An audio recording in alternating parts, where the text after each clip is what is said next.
حضرت بایزید بستامی کہتے ہیں کہ میں نے اپنی ماں کے آگے ہاتھ جوڑے، میں نے کہا امی تجھے راضی کروں یا رب کو راضی کروں؟ تو اپنے حق مجھے معاف کر دے، اللہ کو میں راضی کر لیتا ہوں۔ ماں نے کہا جاؤ پتر میں اجازت دیتی ہوں۔ گئے جنگلوں میں ذکر و فکر میں لگے رہے، تنہائی میں اس کو یاد کرتے رہے، دن رات ذکر کے چراغ روشن رکھے۔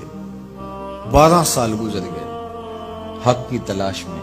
ایک دن واپس بستام کے قریب سے گزر رہے تھے، خیال آیا چلتے چلتے ماں کو سلام کر جاؤں۔ دروازے کو دستک دینے لگے تو اس خیال نے ہاتھ روک لیا کہ ساری زندگی ماں کو سکھ تو دیا کوئی نہیں، اب دکھ بھی کیوں دینے لگے؟ رات کا ایک پہر بیت گیا ہے، سردیوں کی لمبی رات ہے، ماں بستر میں لیٹی ہوگی، تیرے لیے اٹھے گی، دروازہ کھولے گی۔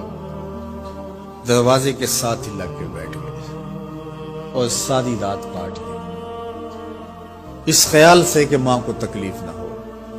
جب سحری کا وقت ہوا تو اندر سے جو نالی آتی تھی اس نالی سے پانی آیا، سمجھ گئے میری ماں تہجد کے لیے اٹھی ہے اور وضو کا پانی ہے، تو فوراً دروازے پہ دستک دی۔ اندر سے آواز آئی بیٹا بایزید میں ابھی آئی۔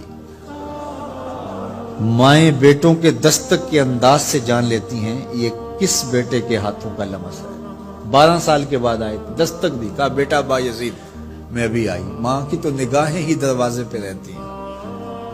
اللہ اکبر۔ کہتے ہیں کہ ماں نے دروازہ کھولا، 12 سال جنگلوں کی خاک چھانتے بیت گئی تھی، پراگندہ صورت، بکھرے ہوئے بال، پھٹے ہوئے کپڑے۔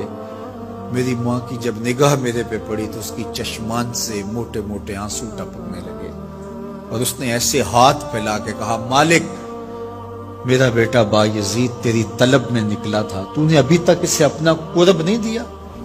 حضرت بایزید بستامی کہتے ہیں 12 سال کی ریاستوں سے جو کچھ نہیں ملا تھا ماں کے اٹھے ہوئے ہاتھوں سے مل گیا۔ میں نے کہا مالک میں تجھے کہاں ڈھونڈ رہا ہوں، تو کہاں موجود؟ تو ماں باپ کی رضا اللہ کی رضا کا دروازہ کھولتی ہے۔ جن لوگوں کے ماں باپ ناراض ہیں اور وہ جا کے پیر صاحب کی خدمت کرتے ہیں اور میاں ماں کے قدم چومو، باپ کی ٹانگیں دباؤ، ان کی خدمت کرو، تمہارے پہلے مرشد وہ ہیں، ان کو راضی کرو، پھر کسی شیخ کامل کی صحبت میں آنا، دیکھو کیسے دل کی بند کھڑکیاں کھلتی ہیں۔ ایک مرشد تو ناراض کر آئے اور دوسرے مرشد سے تمہیں کیا ملے گا؟ تو راستہ یہیں سے کھلے گا۔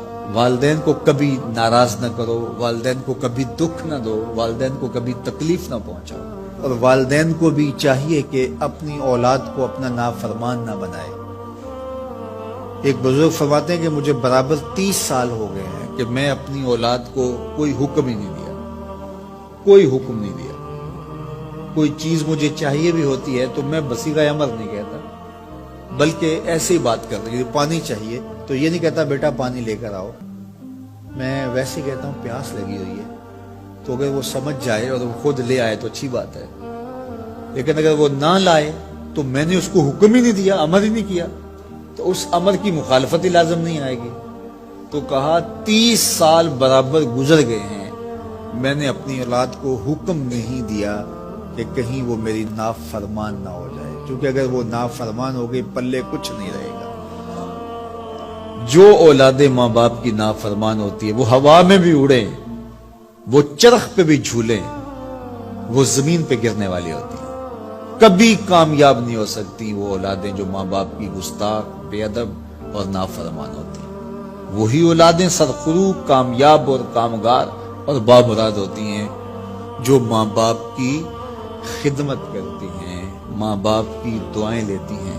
وہ ایک بچہ ماں باپ کے پاؤں دبا رہا تھا تو ایک بچہ ایک بر اعظم میں، دوسرے بر اعظم میں، تیسرے بر اعظم میں بڑے بڑے کاروبار کر رہا تھا۔ تو کوئی اس کا دوست ملنے آیا، اس نے کہا کہ اس نکمے کو بھی کہیں بھیج دو، فلاں جو ہے وہ یورپ میں ہے، فلاں امریکہ میں ہے، وہاں اتنی بڑی کمپنی اس نے کھولی ہوئی ہے، اس نکمے کو یہاں بٹھایا، اس کو بھیج دو، یہ تو نکمہ کسی کام کا نہیں۔ کہا یہ نکمہ ہی تو میرے کام آ رہا ہے، کہ نکمہ ہی تو میرے کام آ رہا ہے۔ تو اولاد خوش نصیب ہے کہ اپنے